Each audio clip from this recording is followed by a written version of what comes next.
Bulldozer নীতি আদিত্যনাথই চালু করেছিলেন এবং তার একটা মানে কি বলবো যুক্তি ছিল যে উত্তরপ্রদেশে আপনি জানেন উত্তরপ্রদেশ, বিহার এসব রাজ্যগুলোতে ক্রাইম রেট অনেক বেশি।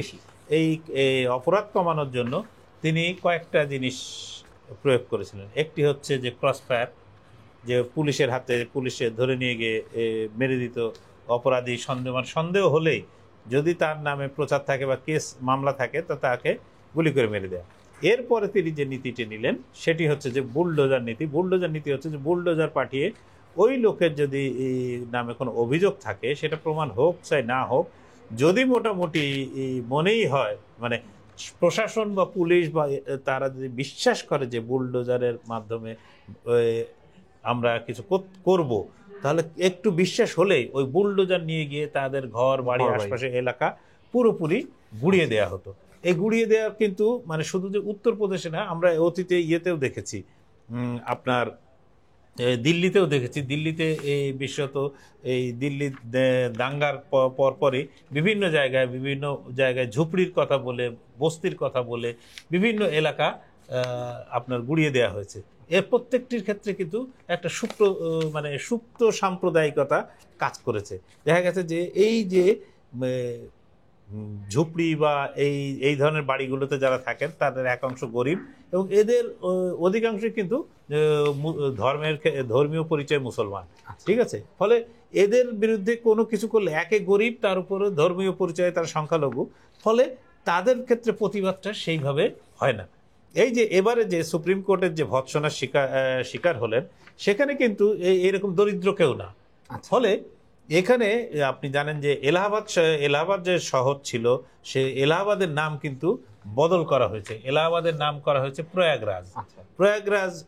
এখানে প্রয়াগরাজ আমাদের যেরকম ঢাকা ডেভেলপমেন্ট অথরিটি বা রাজুক এরকম আছে, যে ওরকম প্রয়াগরাজ ডেভেলপমেন্ট অথরিটি বলে একটা প্রতিষ্ঠান আছে। তাদের কাছে খবর গেল যে এইখানে একজন গ্যাংস্টার আতিক নামে, তার এই যে জমিতে ঘরবাড়িগুলো আছে এই ঘরবাড়িগুলো হচ্ছে সেই গ্যাংস্টারের জমিতে গড়ে উঠেছে। তখন ওই গ্যাংস্টার কিন্তু তার আগেই মানে পুলিশের গুলিতে নিহত হয়েছে। তার ঘরবাড়ি যেগুলো সন্দেহের বশে গুড়িয়ে দেয়া হলো, কিন্তু আদপে প্রমাণ হলো বা দেখা গেল যে ওই বাড়ি ঘর যে গুড়িয়ে দেওয়া হলো তার মধ্যে একটি ছিল একজন সম্ভবত এলাহাবাদ বিশ্ববিদ্যালয়ের একজন অবসরপ্রাপ্ত অধ্যাপক আলী আহমেদ ফাতেমি, একজন আইনজীবী যিনি এলাহাবাদ হাইকোর্টের আইনজীবী জুলফিকার হায়দার, সব 6 জনের বাড়ি গুড়িয়ে দেওয়া হলো। এবং যথারীতি তাদের যে বাড়ি গুড়িয়ে দেওয়ার সময় নানা ধরনের হৃদয় বিদারক দৃশ্যের মানে তৈরি হয়েছিল। সেই দৃশ্যগুলো কিন্তু এখন মোবাইল ফোনের কল্যাণে বা বিভিন্ন সিসিটিভির কল্যাণে সেই ছবি কিন্তু তখন সব জায়গায় ছড়িয়ে পড়ে। এবং এই মামলাটি প্রথমে এলাহাবাদ হাইকোর্টে যায়। এলাহাবাদ হাইকোর্ট কোনোভাবে এটাকে গ্রহণ করেনি, পরে সুপ্রিম কোর্টে যায়। সুপ্রিম কোর্টে গেলে সুপ্রিম কোর্টের যে বিচারপতি এস ওকা এবং বিচারপতি উজ্জ্বল ভুইয়ার বেঞ্চ, তারা কিন্তু এটা শোনেন এবং শোনার পরে এই যে যোগী সরকারকে তীব্র ভাষায় ভৎসনা করেন।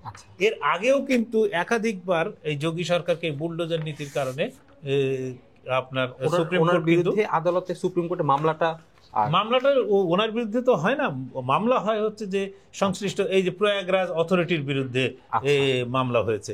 ফলে তাদেরকে যেরকম 60 লাখ রুপি ক্ষতিপূরণ দিতে বলা হয়েছে, যে প্রত্যেক যে 6 জন ক্ষতিগ্রস্ত তাদের প্রত্যেককে 10 লাখ রুপি করে ক্ষতিপূরণ দিতে হয়েছে। কিন্তু এই যে লোকগুলো, যে আপনার সে অধ্যাপক আলী আহমেদ ফাতেমি বলে, তিনি একজন অবসরপ্রাপ্ত অধ্যাপক, মানে নিশ্চয়ই বয়স্ক মানুষ, তারপরে একজন আইনজীবী, প্রত্যেকটা লোকই তার ঘর বাড়ি, ধরেন কারো ঘর বাড়ি যদি মুহূর্তের মধ্যে বলা হচ্ছে যে রাতের বেলা তাদেরকে নোটিশ দেওয়া হয়েছে, সকালের মধ্যেই পুরো গুড়িয়ে ফিনিশ করে দেওয়া হয়েছে, একদম ধুলোর সঙ্গে মিশিয়ে দেওয়া হয়েছে তাদের ঘর বাড়ি।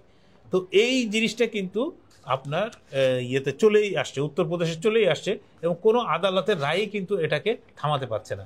যদি এর আগে দেখেন যে 2023-24-এ লখনৌ, যেটা উত্তরপ্রদেশের রাজধানী লখনৌর একটা জায়গার নাম হচ্ছে আকবরনগর। এই আকবরনগর এলাকায় প্রায় 1150 আবাসিক ভবন, ভবন সেটা বড়ও হতে পারে ছোটও হতে পারে, এরকম ভবন কিন্তু গুড়িয়ে দেওয়া হয়েছে। এবং প্রায় 100 বাণিজ্যিক ভবন, সেটা হতে পারে ছোট দোকান কিংবা মাল্টি স্টোরেড মল, এরকম হতে পারে। এরকম 100 বাণিজ্যিক ভবনকেও গুড়িয়ে দেওয়া হয়েছে। ফলে মানে তাদের যে নীতি, যে কোনো জিনিস কোনো জায়গায় যদি অবৈধভাবে গড়ে ওঠে, সরকারি এই জায়গায় যদি অবৈধভাবে গড়ে ওঠে, তার জন্য নোটিশ দিতে হয়। কেউ নোটিশ দিলে কেউ আদালতে যায়, আদালতে মামলা হতে পারে, মামলার পরে সব কিছুর একটা প্রক্রিয়া আছে। কিন্তু এইখানে কোনো ধরনের কোনো প্রক্রিয়ার তোয়াক্কাই করা হচ্ছে না, সেখানে আদালতেরও কোনো তোয়াক্কা করা হচ্ছে না। সেই জায়গাটাই কিন্তু আপত্তি জানিয়েছেন ভারতের সুপ্রিম কোর্ট। কিন্তু এখানে একটা ভারতের সুপ্রিম কোর্টের এই আপত্তির পরেও একটা প্রশ্ন থেকে যায় যে বারবার একই ধরনের আপত্তি সত্ত্বেও কেন তাহলে থামছে না কেন? তাহলে কি মানে সেটি যোগী আদিত্যনাথ প্রশাসন কানে নিচ্ছেন না?